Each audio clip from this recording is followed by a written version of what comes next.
Vamos a otro tema porque casi 150 personas en Canadá han fallecido debido a las altas temperaturas de los últimos días. Los termómetros alcanzaron incluso los 49 grados Celsius. En la Antártica también se registró una máxima histórica de 18,3 grados.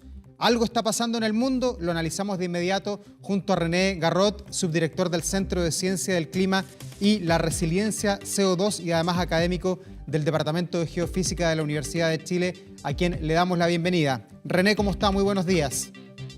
Hola, Davor, buenos días. Del CR2, no del CO2. El CO2 es el que investigamos, pero el centro se llama CR2. Ok, René, gracias por la precisión. Entremos de inmediato en materia. ¿Qué es lo que está pasando en Canadá primero con esta temperatura que está llegando casi a los 50 grados? Mira, es una situación que es una de las sorpresas que nos da el tiempo atmosférico, ¿verdad? La meteorología es muy variable, casi todos los días tenemos alguna condición anómala y particularmente anómala en alguna región, y esta vez le tocó hay varias cosas simultáneamente, pero ciertamente que lo más interesante o lo más preocupante ha sido esta extrema ola de calor en la zona oeste de Canadá, que para que nos ubiquemos geográficamente es como nuestra Patagonia, incluso es al sur de Aysén, es básicamente el equivalente en latitud, es más o menos la región entre Aysén y Magallanes, para que pensemos que una ola de calor de 45, 50 grados está ocurriendo en ese lugar, es muy espectacular y muy fuera de los registros que hemos tenido en el último siglo. René, ¿y esta ola de calor se relaciona directamente con el cambio climático o es un fenómeno propio de la naturaleza que cada cierta cantidad de años ocurre en esa zona del mundo? Mira, nuestro registro tampoco es tan largo, pero de todas maneras fenómenos extremos se han visto a lo largo de toda la historia. De hecho, hay una ciudad que alcanzó Lytton, que alcanzó 50 grados, pero su valor previo era algo así como 42, 43 grados. Así que olas de calor, ciertamente que hemos visto también, incluso en la Patagonia nuestra, en la zona del Pacífico noroeste de Norteamérica. Pero lo que estamos viendo en el cambio climático es que esos extremos se están haciendo más recurrentes y también, bueno, todavía habrá que investigar un poco más, pero claro, además se sale de los registros, ¿verdad? Yo mencionaba que el máximo anterior había sido 42, ahora llegaron a 49, 50 grados.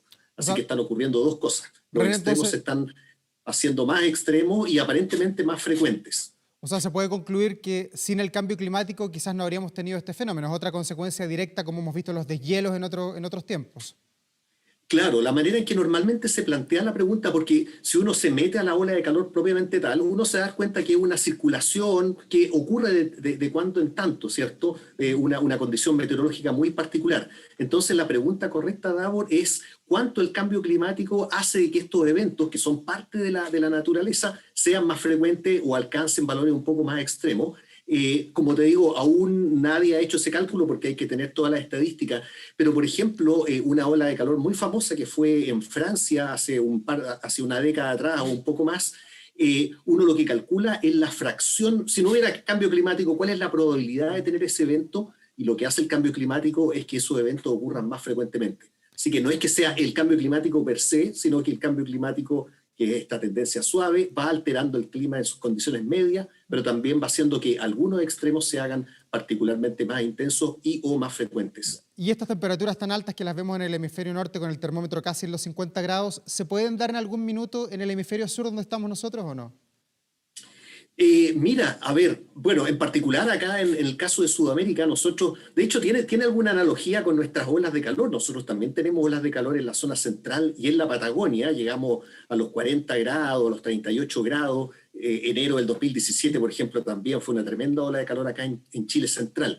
Ahora, para que tú te hagas una idea, lo que básicamente ha ocurrido ahí en Canadá y en el norte de Estados Unidos es que han tenido aire que viene del interior del continente hacia la zona pacífica, que normalmente recibe viento justamente del océano y por lo tanto es más fresca. Así que como que el ventilador natural se les detuvo, ¿verdad?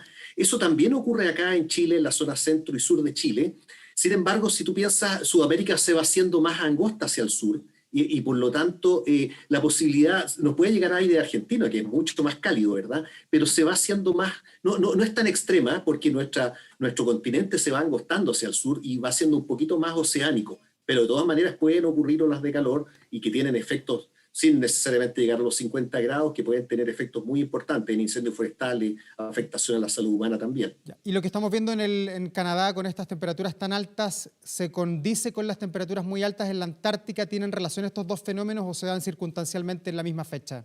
Se dan circunstancialmente en la misma fecha, Davor. Y circunstancialmente también, bueno, nosotros también hemos tenido nuestra ola de frío, pasó por acá, por Chile Central. Fíjate que este aire polar, entre paréntesis, que tampoco es tan polar, se metió también por Argentina, ha afectado partes de Brasil, Colombia, Perú, la parte amazónica. Así que muchas veces en la atmósfera tú tienes fenómenos que pueden ser extremos más o menos casi el mismo día, pero son sencillamente coincidencias, no tienen realmente ninguna relación a nivel sinóptico lo que está ocurriendo en Canadá con lo que está ocurriendo acá en la Antártida o incluso en Sudamérica. Yeah. Eso sí, hay un factor que puede ser común, pero que hay que calcularlo un poco mejor, ¿verdad? Que es lo que yo te contaba. Si bien es cierto, esto es parte de, entre comillas, el caos atmosférico, que tampoco es tan caótico, pero que nos da esta sorpresa. El punto es que el cambio climático, alguno de estos extremos lo está haciendo más, efectivamente, más frecuente y más intenso. En particular, las olas de calor. Piensa tú que el continente norteamericano está más cálido, así que aquí lo que ha ocurrido esencialmente es que ha llegado aire continental a una zona donde usualmente tiene mayor influencia oceánica, y ese aire más cálido, ese sí que es más bien atribuible al cambio climático.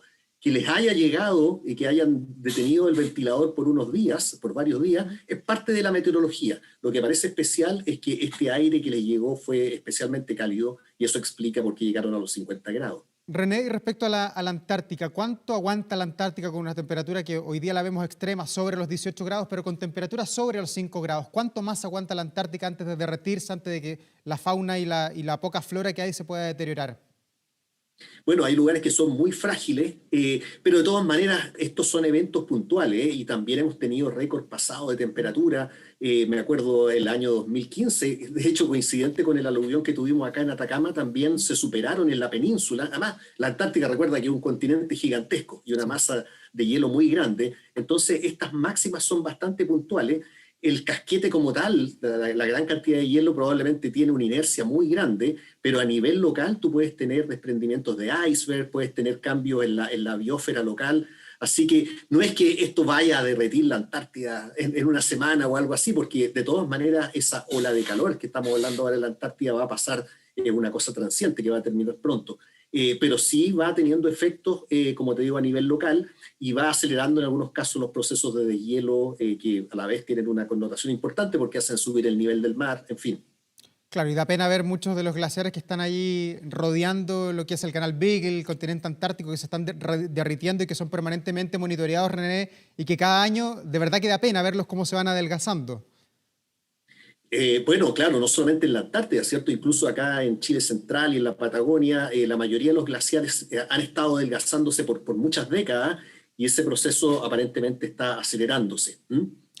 Con esta ola de calor que estamos viendo en la Antártica, los problemas que vemos en Canadá, vamos derecho, René, a tener un año muy seco, a que la sequía siga golpeando con fuerza lo que es el continente americano y especialmente a Chile, que de alguna manera es la primera barrera antes de entrar al territorio. Mira, bueno, la sequía, que entre paréntesis es otro fenómeno y que para nosotros es de particular preocupación, ¿verdad? Porque cuando uno piensa en cambio climático acá en Chile, tienes las olas de calor que se están incrementando, hemos tenido olas de calor muy intensas, pero también hemos tenido, si bien es cierto, Chile Central nacimos y siempre hemos tenido, de la historia, en la prehistoria hemos tenido sequía, esta condición persistente, seca, en parte nuevamente, no totalmente, pero en parte tiene que ver con el cambio climático. Ahora, lo que tú me preguntas, lo que está pasando en Canadá o en la Antártida son fenómenos, llamémoslo, de escala meteorológica, del tiempo atmosférico. La sequía ya es de una escala un poquito mayor, se juega en la escala estacional, ¿verdad? Estamos partiendo el invierno. Lamentablemente los pronósticos, y eso tiene que ver ya con otras cosas, con la temperatura del océano y una serie de otras alteraciones en la cuenca del Pacífico en general, lamentablemente los pronósticos no son muy auspiciosos. Hemos tenido ya junio, que el mes, un tercio del invierno fue seco, para qué decir los meses previos, ¿verdad? Así que estamos con el estanque medio vacío y vamos cuesta arriba, y eso mismo hace que tenemos que enfatizar el cuidado de los recursos hídricos en Chile Central en particular. René, y lo que uno puede hacer acá en la Tierra, en la vida cotidiana, ¿cuánto ayuda al planeta y cuándo se manifiesta? Porque hablamos mucho de dejar de utilizar combustibles fósiles, de transformar a Chile particularmente en un país cada vez más verde. ¿Eso ¿cuándo se nota, cuándo se manifiesta en que estamos ayudando de verdad al medio ambiente? ¿El desfase de cuántos años es? ¿Es de siglos? ¿Es de décadas? Es de décadas, Raúl, y ahí hay dos cosas que son importantes. Yo sé que estamos en un ambiente en que todos los días a uno le llegan noticias malas y el cambio climático, por supuesto, que afecta mayormente de manera negativa. Pero sin embargo, como mencionabas tú, hay dos cosas que podemos hacer. Una es, por supuesto, nos tenemos que empezar a adaptar. Lo que decíamos de cuidar, por ejemplo, los recursos, en particular el agua, el medio ambiente, en general la biodiversidad es muy importante.